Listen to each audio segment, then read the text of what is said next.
لو لم يكن كاظم الساهر من كتبت له هذه الأغاني اللي هي لا يا صديقي، اللي هي كانت من المعلقات الثامنة والسابعة. نعم.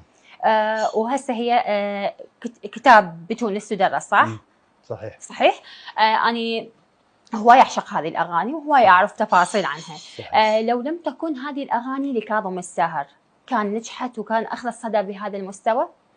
بالزمان اللي احنا بدينا به كانت الساحة حلوة ومفتوحة، يعني كان بدايتها هي الساحة هاي على صعيد المحلي، لكن احنا نحكي عربيا. لا أنا جاهتي، مو أنا أوصل لك يعني. نعم.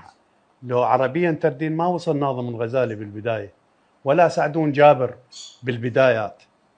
يعني وصل الرجل وصل، بس كاظم لما جينا احنا جينا بطريق مختلف بالكلمة فعلا، بالاسلوب، طريقة غناء كاظم مسرح.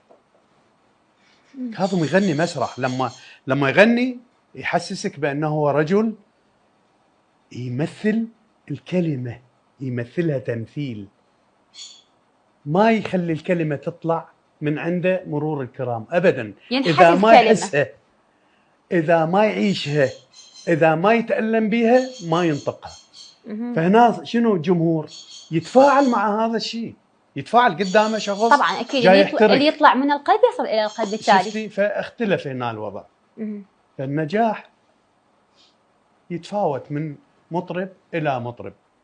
أما تكملتي ويكاظم تقولين إذا مو كاظم منو؟ هو القضاء والقدر، هو صار كاظم ومن بعده مهند محسن. من بعده مهند محسن. نعم. لا من بعده مهند محسن تعاملت معه عزيز بس بالاسم، عزيز بس بالاسم، وهي قوة ما أحبك، ولا ليلي ليل ولا صبح، وارتاحيتي لو إلا أموت، ولو بس أنت بهاي الدنيا. كثير من الأغاني. وصلاح عبد الغفور الله يرحمه هم انطيته حاولت ألعب لعبتك واظهر بصورة ملاك، اللي لحنها إلى مهند وبعدين مهند غناها.